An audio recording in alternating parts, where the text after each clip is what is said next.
privilegiaremos, por lo tanto, la plena vigencia de los derechos humanos y la necesidad de desmantelar el aparato represivo. Toda esa tarea de la CONADEP con el informe terminó construyendo una verdadera condena moral. Dentro de unos instantes, ustedes van a presenciar un documento elaborado por la Comisión Nacional sobre Desaparición de Personas. De manera que la sociedad recién comenzó a tomar una idea seria sobre todo este juicio cuando apareció el informe de la CONADEP. Sin el informe de la CONADEP no hubiéramos tenido la acusación con la potencia que tuvo Estracera cuando culminó ese maravilloso juicio con su alegato y su pedido de nunca más. Hay que reconocer el coraje que tuvieron quienes integraron esta comisión. El pasaje a la libertad requiere una creciente comprensión de los ciudadanos sobre la importancia de cada uno de los actos que influyen sobre el conjunto social.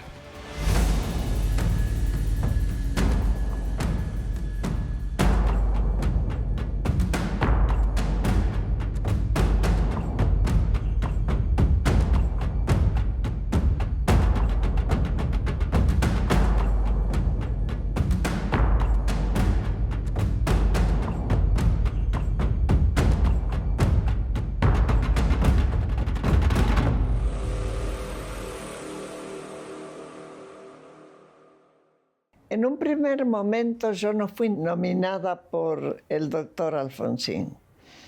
¿Por qué? Porque los organismos de derechos humanos en ese momento estaban pidiendo una comisión bicameral porque nos parecía que había que tener una condena moral y cívica, porque nadie imaginaba en la situación de poder en que quedaban los militares después de la dictadura, que se los pudiera llevar ante un juicio. Hasta ese momento, todo lo que había ocurrido con los desaparecidos en cuanto a testimonios, testimonios en general, la mayoría dados por los padres, hermanos, amigos, quienes habían sufrido la pérdida directa, era que habían desaparecido. No teníamos datos de dónde habían estado, qué había pasado con ellos, si los habían asesinado de esta u otra manera. Es decir, teníamos ya la convicción de que estaban muertos. Cuando empieza entonces a funcionar la CONADEP, Alfonsín estaba convencido que tenía que ser algo ejecutivo, algo que tenga un pronunciamiento rápido y que en ese sentido debía ser una comisión que pueda tener incluso un término de funcionamiento. Y estaba conformada por personalidades de distintos ámbitos, de la medicina, de la cultura, de la religión, del periodismo, de las ciencias. Eran personalidades que no estaban vinculadas con el quehacer político ni identificadas con un partido político, sino que estaban por encima de ello a través de cada una de sus áreas. Y que era gente que estaba dispuesta a trabajar por el tema de derechos humanos, pero no saben cómo organizar. Y en cambio yo había organizado en la asamblea los testimonios que teníamos. Yo dudé 2 días nada más y después les dije que sí con 2 condiciones. Una, que estuviéramos los secretarios en las reuniones con voz, aunque no tuviéramos voto. Y la otra condición es que yo pudiera llevar una primera línea de gente que tomara testimonios y los organizara, que perteneciera a los organismos de derechos humanos. Tuvieron un rol muy importante, aportaron ya muchos de las denuncias que ellos ya habían recibido y fundamentalmente aportaron personal, que estaban ya con una dinámica en poder escuchar los testimonios que eran durísimos. Ver desfilar padres que pensaban que se iba a producir un milagro y el milagro no iba a existir para nada.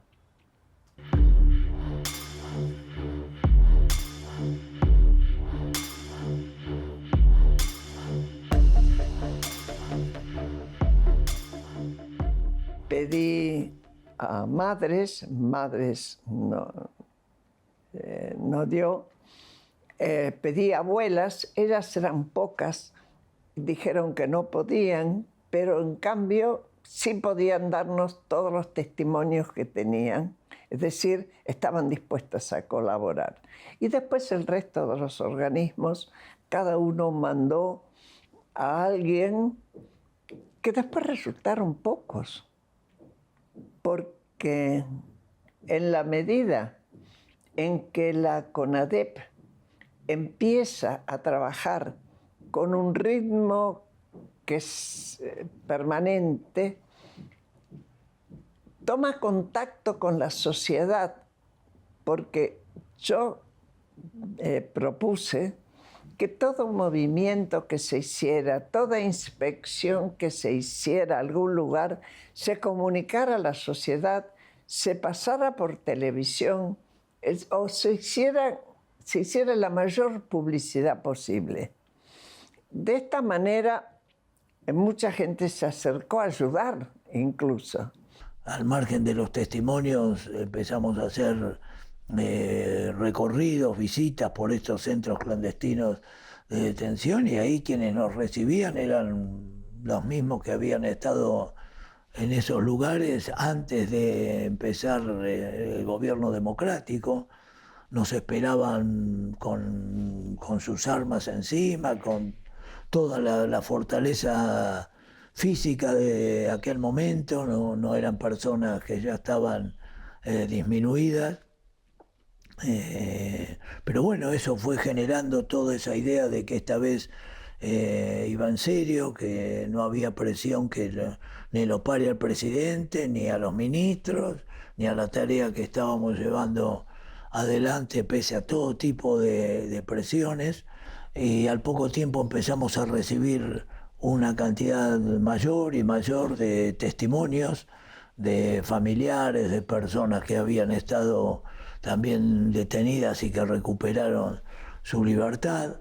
También vino gente del exterior a brindar testimonios. Muchas veces era venir, testimoniar e irse, tratar de hacerlo en el mayor secreto posible, porque bueno, eran gente que había sufrido persecuciones muy, muy fuertes, y a partir de allí empezamos a cambiar lo que era la forma de llevar adelante la investigación.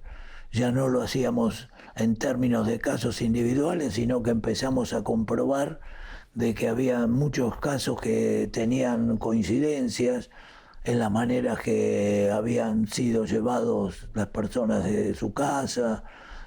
Pudimos empezar a reconstruir maneras similares de testimonios, de interrogatorios. Ocurrió un fenómeno que no esperábamos para nada, que fue el de cantidad de gente, yo le calculo unos 600, que habiendo estado secuestrados, el tiempo que fuera y por las razones que fueran puestos en libertad, muchos de ellos no solo dieron el testimonio, salieron del anonimato con mucho coraje, sino que se ofrecieron para ir a reconocer el lugar junto con alguno de nosotros.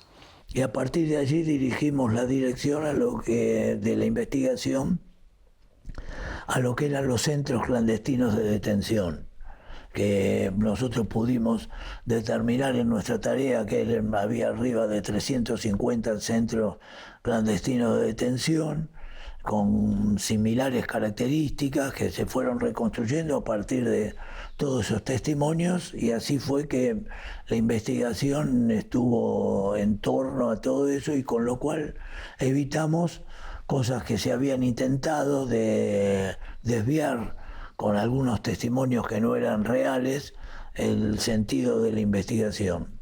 La primera inspección que se hizo fue en la Escuela de Mecánica de la Armada. Y quien fue ahí fue Magdalena Ruiz Iñazú, con un diputado le decíamos Chiche López, Santiago López, y un fotógrafo y un arquitecto, que esos trabajaban con nosotros. Cuando ingresaron, que los recibieron con todos los honores y demás, en un momento dado, Magdalena Ruiz Iñazú se da cuenta de que hay otro fotógrafo que no era el que llevaban propio de la comisión de la CONADEP, que los seguía a todos lados y los fotografiaba. Entonces paró, hizo formar a todos los visitantes y le dijo: ¿quieren fotos nuestras? Saquen las fotos y después váyanse. Y eso hicieron. Aceptaron la orden. Fue una manera no dicha y ni siquiera percibida, me imagino, de respetar una jerarquía. Esos centros estaban prácticamente en todo el país. A veces eran comisarías, a veces eran cuarteles, a veces eran prácticamente hospitales. Eran lugares donde, por supuesto, se cubría la apariencia, pero que ahí eran llevados, ahí eran tenidos, ahí muchas veces tenían familia, todo en el máximo de secreto absoluto, por supuesto, y la mayoría de las veces de esos lugares después ya se perdía conocimiento y contacto con personas que habían estado allí. Hubo un caso en que era una comisaría, porque se había habilitado en las comisarías lo que se llamaba un lugar especial, que era para tener detenido hasta que los iban a buscar de los centros. Yo vi cómo un joven, desesperadamente, con una moneda, rascaba la nueva pintura de las cuchetas y decía: tiene que estar, y estaba sus iniciales. ¿Vos sabés lo que es encontrar tus iniciales en un lugar donde pensaste que por ahí te mataban?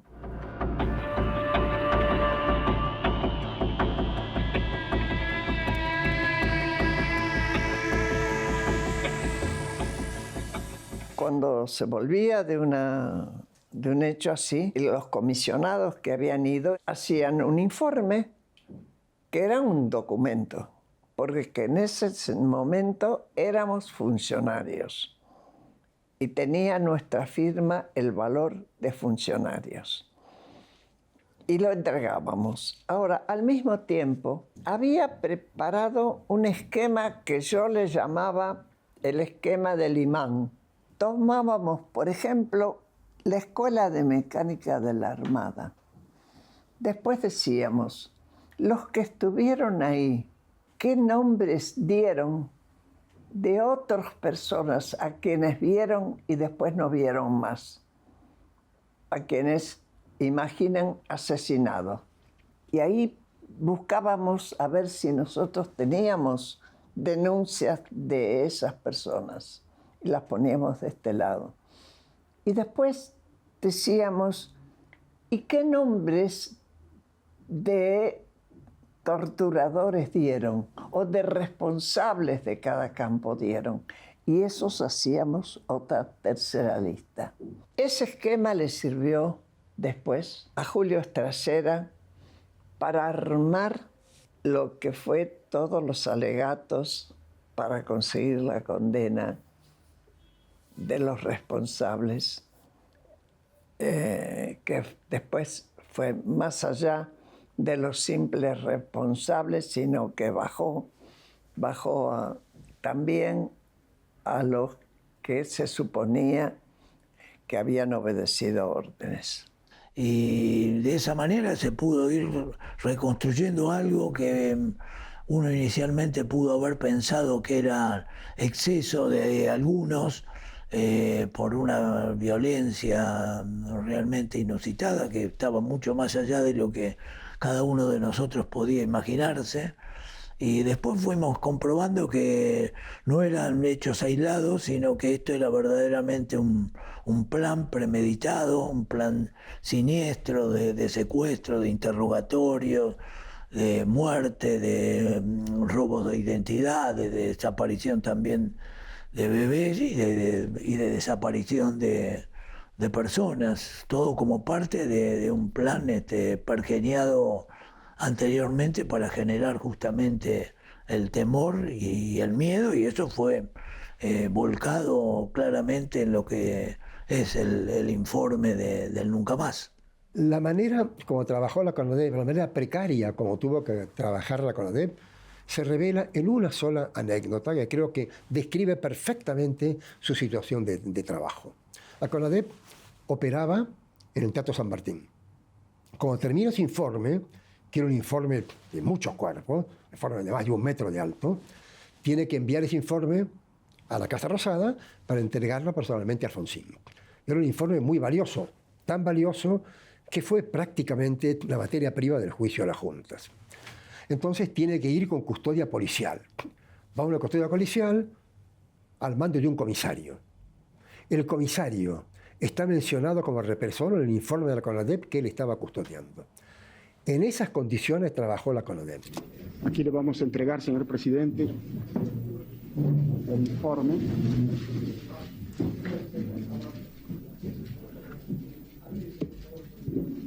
Y las carpetas anexas. En nombre de la seguridad nacional, miles y miles de seres humanos, generalmente jóvenes y hasta adolescentes, pasaron a integrar una categoría tétrica y fantasmal, la de los desaparecidos. Arrebatados por la fuerza, dejaron de tener presencia civil. ¿Quiénes exactamente los había secuestrado? ¿Por qué? ¿Dónde estaban? No se tenía respuesta precisa a estos interrogantes. Desde el momento del secuestro, la víctima perdía todos los derechos, privada de toda comunicación con el mundo exterior, confinada en lugares desconocidos, sometido a suplicios infernales, ignorante de su destino mediato e inmediato, susceptible de ser arrojado al río o al mar, o reducido a cenizas. Con tristeza, con dolor, hemos cumplido la misión que nos encomendó en su momento el presidente constitucional de la República. No estamos movidos por el resentimiento ni por el espíritu de venganza. Solo pedimos la verdad y la justicia. Las grandes calamidades son siempre aleccionadoras. Y sin duda el más terrible drama que en toda su historia sufrió la nación durante el período que duró la dictadura militar, iniciada en marzo de 1976, servirá para hacernos comprender que únicamente la democracia es capaz de preservar a un pueblo de semejante horror, que solo ella puede mantener y salvar los sagrados y esenciales derechos de la criatura humana. Únicamente así podremos estar seguros de que nunca más en nuestra patria se repetirán hechos que nos han hecho trágicamente famosos en el mundo civilizado. Cuando llegó el momento de la entrega, hubo una enorme tensión, incluso se decía que íbamos a ser impedidos en el camino, bueno, había presiones de todos lados. Los autos que nos llevaban eran los mismos Falcon que secuestraban. Y fue muy conmocionante ver cómo Sábato se había convertido en un ídolo de la gente. Detenían el coche para saludarlo. Hubo un acompañamiento social muy grande, muy grande, y bueno, llevamos ese informe, lo llevamos en 2 versiones en distintos lugares, porque realmente los comentarios eran muy fuertes, y haber llegado después en su conjunto a la Casa Rosada con semejante carga, realmente fue un hecho imborrable para todos nosotros. Necesitábamos sin duda de la tarea que ustedes han realizado. El país necesitaba en consecuencia este ejemplo de ustedes, así como necesita saber la verdad acerca de lo que pasó. Porque sobre la base de la mentira o de la oscuridad no podemos construir la unión nacional. Yo creo que lo que ustedes han hecho ya ha entrado en la historia de nuestro país. Constituye un aporte fundamental para que de aquí en adelante los argentinos sepamos cabalmente, por lo menos, cuál es el camino que jamás deberemos transitar en el futuro.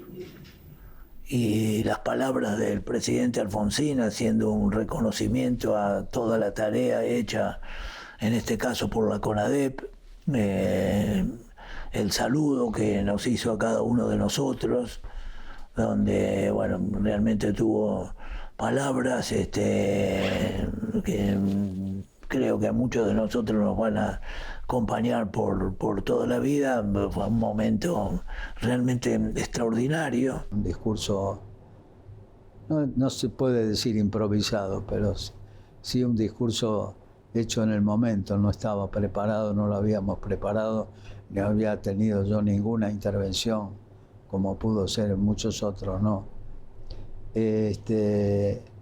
Ahí el presidente habló también con el corazón. Y ese momento histórico de la entrega me parece que está íntimamente vinculado con esa idea de verdad, justicia y democracia para siempre, que inspiró la fortaleza y la decisión moral y política del entonces presidente Raúl Alfonsín.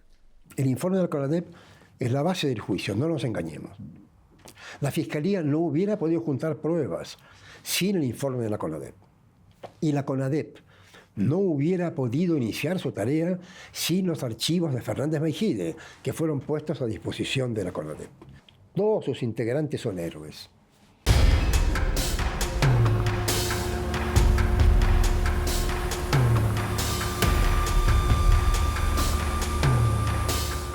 Dice, señor Videla, muy severo, le vamos a recibir declaraciones indagatorias.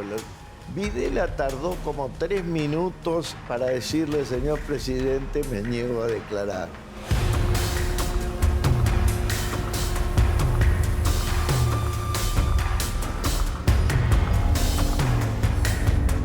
Encontré la cédula de notificación de la sentencia a Macera. Y del otro lado se notifica Macera y escribe a los señores jueces que el cielo los juzgue y Dios los perdone.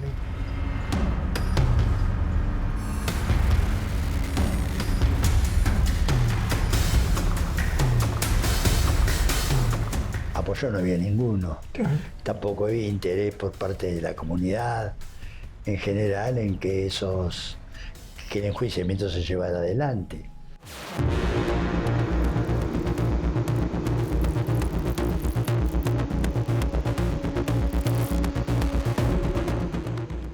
Ninguno de nosotros sospechábamos tanta crueldad, un descenso a los infiernos.